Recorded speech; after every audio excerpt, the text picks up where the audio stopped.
Pasé 2 años de mi vida como misionero mormón, con una placa negra con mi nombre sobre el corazón, convencido de que la Iglesia Católica era la grande y abominable iglesia de la que hablaban nuestras escrituras. 90 días después de volver a casa de mi misión, estaba de rodillas en una misa católica, pidiendo entrar en ella. Mi nombre es Benjamín, y hasta hace muy poco, mi identidad entera, mi propósito y mi futuro estaban encapsulados en una palabra: Elder.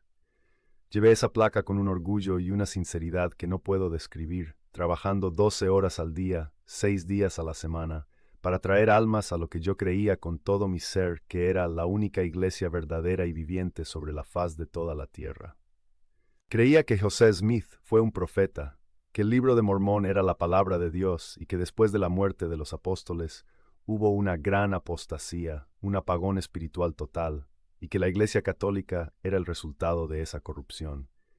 Este es el relato de los 90 días en que esa certeza inquebrantable fue pulverizada, no por un ataque externo, sino por una simple pregunta que le hice a uno de mis líderes, una pregunta para la que él no tenía una respuesta sólida. Días 1:30, la grieta en el fundamento. Volví de mi misión sintiéndome como un león espiritual. Mi primera reunión importante fue con el presidente de Estaca, un hombre al que yo respetaba inmensamente. Él me felicitó por mi servicio y me preguntó si tenía alguna pregunta. Y yo la tenía, una que me había rondado la cabeza durante meses. Le dije: presidente, testificamos sobre la restauración del sacerdocio como un evento histórico, pero a diferencia de las planchas de oro, para las que José Smith tuvo testigos, para los encuentros con Juan el Bautista, Pedro, Santiago y Juan, no hay testigos, no hay un registro contemporáneo. ¿Cómo podemos estar tan seguros de un evento histórico que no tiene evidencia histórica? Esperaba una respuesta profunda. En cambio, me dio la respuesta estándar mormona: Elder, no lo sabemos por pruebas históricas. Lo sabemos porque oramos y recibimos un testimonio personal, un ardor en el pecho del Espíritu Santo. Padre, esa respuesta me dejó helado. Me estaba diciendo que la base de todo no era un hecho, sino un sentimiento. Salí de esa oficina con una sonrisa en la cara, pero con un nudo de hielo en el estómago. Hice exactamente lo que mi presidente me dijo. Pasé la siguiente semana en oración casi constante y ayuno, rogándole a mi Padre Celestial que me quitara esta duda, que restaurara mi ardor en el pecho. Supliqué que me diera el consuelo que tan desesperadamente necesitaba, y todo lo que sentí fue silencio. Un silencio frío que solo hacía más fuerte mi duda. Empecé a pensar que el problema era yo, que había algún pecado oculto que me impedía sentir el Espíritu. Fue una semana de absoluto terror espiritual. Mi familia, feliz de tenerme en casa, comenzó a notar que algo andaba mal. Mi madre me encontraba mirando por la ventana, con la mirada perdida. ¿Pasa algo, Benjamín?, me preguntaba. Y yo tenía que mentir. Solo estoy cansado, mamá, reajustándome. Cada palabra se sentía como una traición. Estaba usando la máscara del misionero retornado honorable, pero por dentro era un caos. Días 31-60. La investigación que lo cambió todo. Esa grieta se convirtió en una obsesión. Si la autoridad de mi iglesia no se podía sostener históricamente, necesitaba probar que la afirmación de la gran apostasía era cierta. Necesitaba demostrarme a mí mismo que la iglesia original realmente había desaparecido. Así que comencé una investigación frenética y secreta. Conducí a la biblioteca de una universidad estatal, sintiéndome como un espía. Leía en mi coche, en el estacionamiento, antes de volver a casa. Empecé a leer a los padres de la iglesia: Clemente de Roma, Ignacio de Antioquía, Policarpo, hombres que conocieron a los apóstoles o a sus discípulos directos. Esperaba encontrar caos y la prueba de la apostasía. Encontré exactamente lo contrario, y fue la experiencia más aterradora y estimulante de mi vida. Descubrí que los discípulos de los apóstoles, como Clemente e Ignacio, ya hablaban de una estructura de obispos, sacerdotes y diáconos, y de la sucesión apostólica como algo establecido para preservar la fe. No había ninguna sensación de que la autoridad se estuviera perdiendo, pero lo que me destrozó fue lo que encontré sobre la Eucaristía. En el mormonismo, la Santa Cena es un símbolo con agua y pan. Pero leí a San Ignacio de Antioquía, en el año 107 de Ontusodisto, llamar a la Eucaristía la carne de nuestro Salvador Jesucristo. La carne, no un símbolo.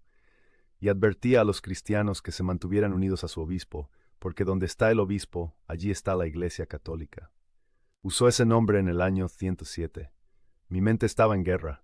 La historia que yo leía, escrita por los hombres que caminaron y hablaron con los apóstoles, no mostraba una gran apostasía. Mostraba una Iglesia Católica en su infancia, creciendo y solidificándose. El sacerdocio no se había perdido. Estaba allí mismo en los escritos, siendo transmitido.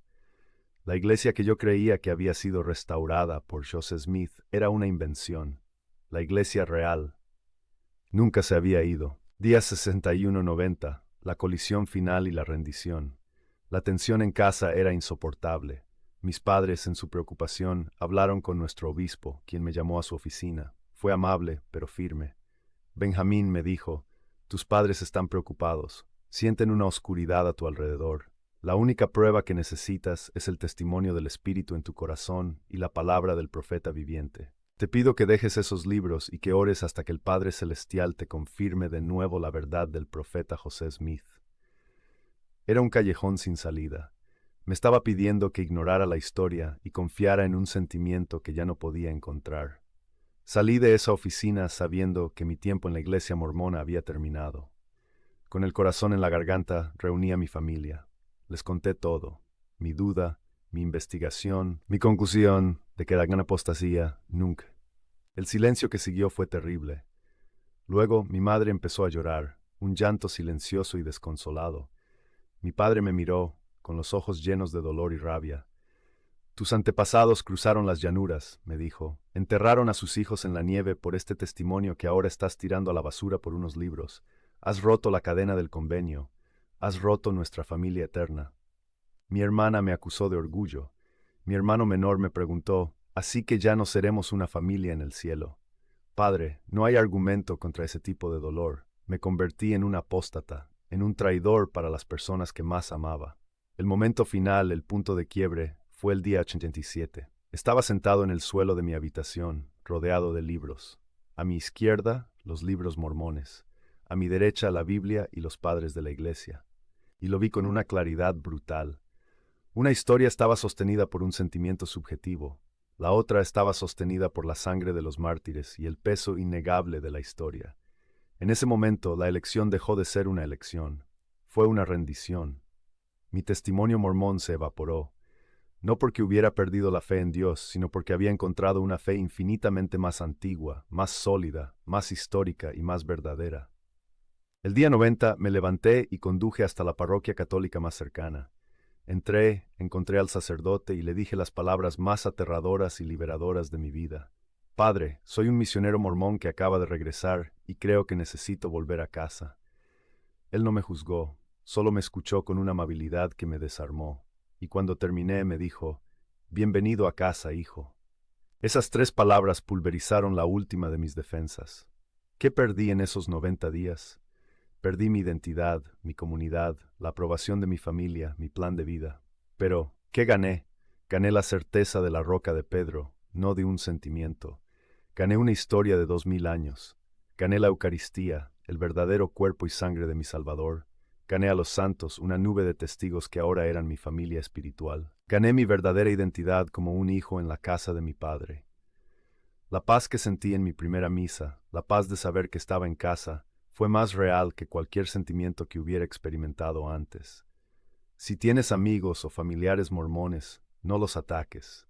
Ámalos y comparte con ellos la historia, la verdadera historia de la Iglesia ininterrumpida de Cristo.